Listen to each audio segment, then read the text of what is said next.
Salam cerdas, Ibu Bapak, Saudara-saudara yang saya hormati. Sesi membaca berita dan komentar dari saya kali ini masih terkait gebrakan Menteri Keuangan Purbaya ya.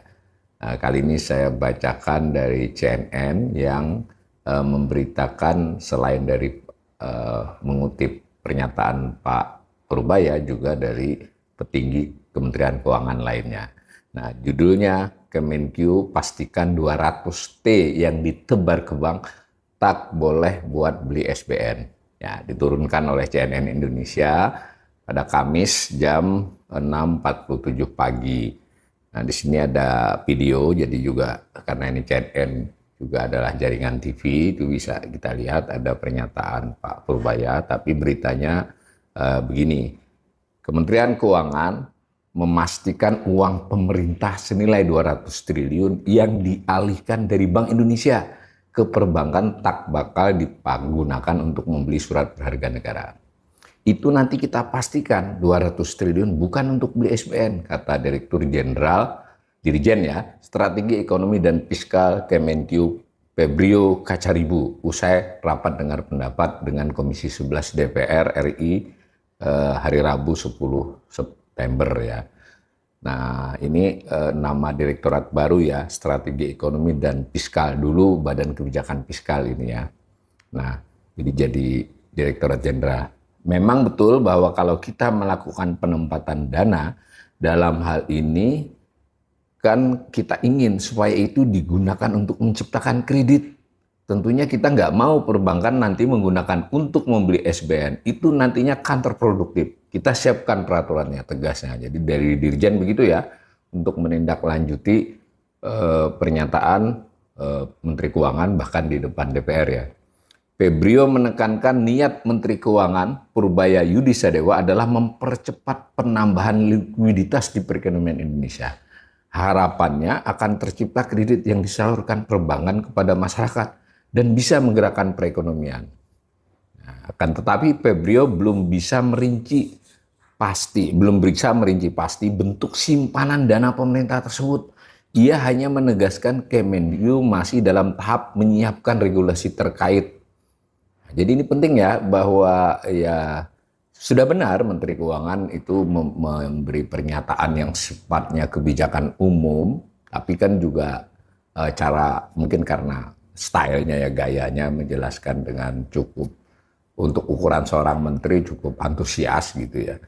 Lalu menjadi viral bahwa akan ada pengalihan dana yang tanda petik sudah dikatakan seolah-olah nganggur di Bank Indonesia, dipindah ke perbankan, lalu agar perbankan itu menyalurkannya menjadi kredit.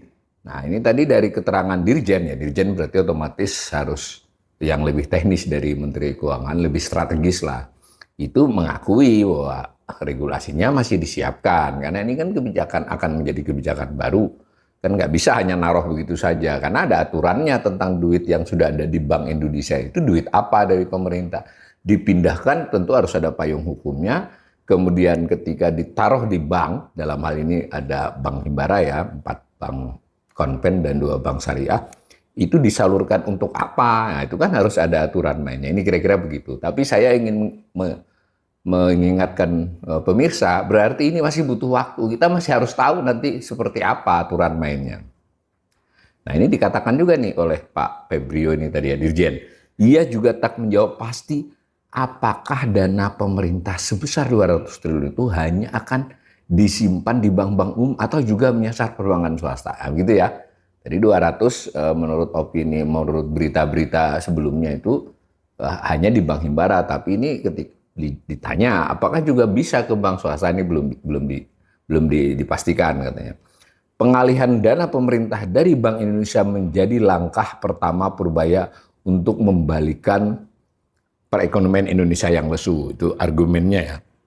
Menkyu yang baru dilantik pada Senin itu mengklaim sudah melapor langsung kepada Presiden Prabowo terkait rencana tersebut. Dikutip langsung nih pernyataan beliau. Saya sudah lapor ke Presiden Prabowo, Pak, saya akan taruh uang ke sistem perekonomian. Saya, Menteri Keuangan maksudnya ya, sekarang punya 425 triliun di Bank Indonesia cash Besok saya taruh 200 triliun kata Purbaya dalam rapat kerja dengan Komisi 11 DPR RI di Jakarta 10 September.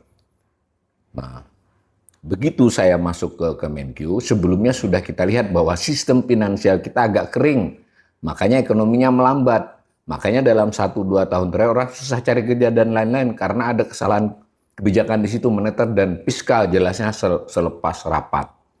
Nah, ditambahkan ini berita oleh CNN, pemerintah memang memarkir dana DBI, dana nganggur itu diantaranya sisa anggaran lebih SAL dan sisa lebih pembiayaan anggaran Silpa. Ini kurang presisi nih si jurnalis ya, nanti silakan lihat di kanal saya apa itu SAL apa itu Silpa. Tapi bagaimanapun Menteri Keuangan Purbaya ini menggebrak nih ya dengan pernyataan ini. Pertama ini tadi sudah dikatakan dia lapor nih, ada duit pemerintah di Bank Indonesia 425 triliun cash.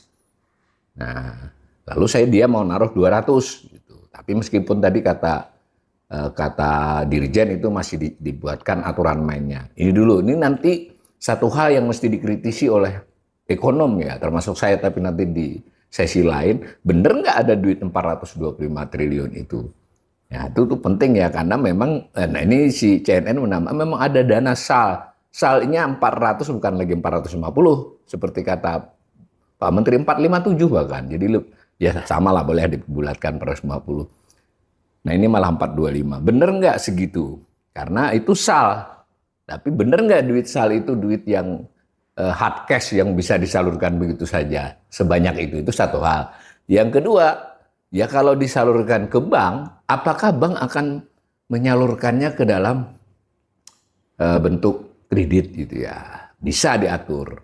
Tapi kan mudah ini cara membacanya. Ini kalau satu bank, sebutlah Bank A ya misalnya punya kelolaan 700 triliun, karena bank-bank himbara besar toh. Nah 700 triliun, bukan, iya betul, 700 triliun asetnya, kelolaannya banyak ya, itu modalnya 700 triliun. Kalau simpanannya dia bisa 2.000-an triliun, 1.500 triliun. Ini kalau ditaruh, itu betul yang 200 triliunnya itu tidak dibelikan SBN misalnya.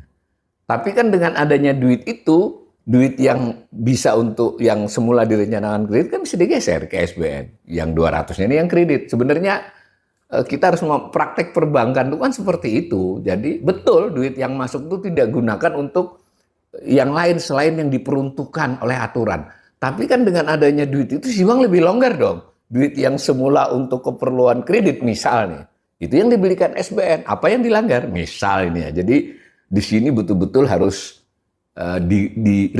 setannya ada di rinciannya. Itu satu hal. Hal lain dari pendapat Pak Menteri ini, sebenarnya kan mulai ada pengakuan dari pemerintah.